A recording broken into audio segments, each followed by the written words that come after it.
Welcome back to the Neuro Finance Masterclass. Today, on day 109, we look directly into the server rooms of the blockchain giants. We are jumping right into exactly how these massive entities dictate the macro structure of the market, and more importantly, how you can use that data to fiercely protect your capital. Let's get into it. Exactly, Ibrahim. Amateurs often have this really severe misconception about the network. They kind of think of crypto as purely software, just floating around in some invisible virtual cloud. But look, if you want to truly understand the supply side, you have to understand the manufacturer. We're anchoring this digital asset firmly into physical reality right from the start. Right, so here is our architect's grid for today's explainer. First, we'll step inside those server rooms, then we'll break down the raw economics of mining. After that, we're introducing the Puell Multiple formula, mapping out those critical macro pivot zones, and finishing up with a final supply audit. Section 1, inside the server rooms, the network backbone. The scale of physical reality here is just staggering. Seriously. We are talking about gigawatt-scale data centers, literally rows upon rows of highly specialized ASIC mining rigs, and massive industrial electricity bills. These miners are the ultimate network protectors, and their day-to-day survival actually dictates the flow of new supply into the market. Section 2, the economics of mining and financial stress. So, the absolutely crucial point here is the structural tension that miners face constantly. See, they earn a variable revenue by validating blocks. That's newly minted Bitcoin plus network fees. But their operational expenses, like those massive electricity bills we just mentioned, those are fixed in fiat currency. So if Bitcoin's price crashes, the coins they're minting suddenly become worth way less than the electricity required to mine them.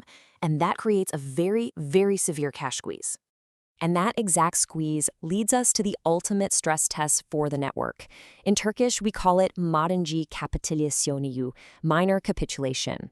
When that cash squeeze just becomes too much to bear, the weakest miners are completely forced to shut down their operations and dump whatever final reserves they've hoarded onto the open market. It's bloody, yes, but it is a highly, highly predictable structural event. Section 3, the Puell Multiple formula and supply-side health. So the big question is, how do we actually track this structural duress? Well, we use David Puell's formula, the Puell Multiple. It's incredibly elegant. It is simply the daily issuance value in USD, divided by the 365-day moving average of that exact same daily issuance value. Basically, you're taking the daily revenue the network is generating right now and comparing it directly against its own one-year historical baseline. Think of it like a giant scale. On the left side, you've got today's cash. Literally, how much cash are miners generating right this very second? And on the right side, you have the yearly normal. What is their expected average baseline?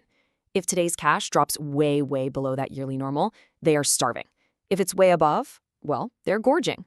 Section 4, the architect's grid and macro pivot zones.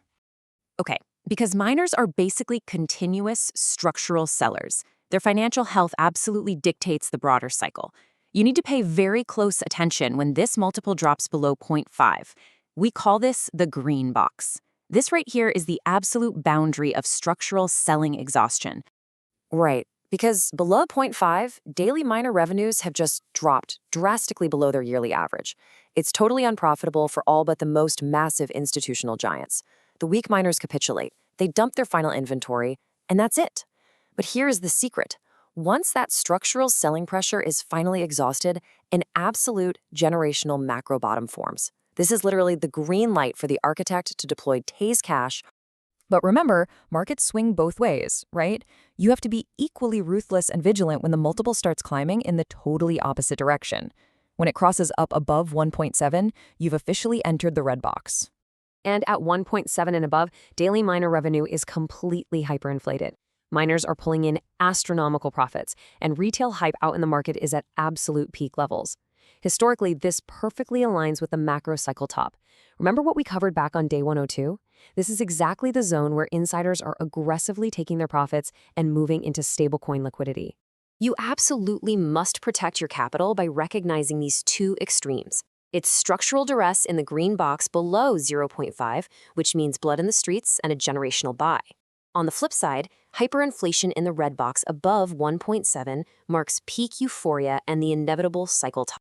Finally, Section 5, the final supply audit. Let's put this into action. We've covered the theory, so now the cognitive task shifts directly to you. Step 1.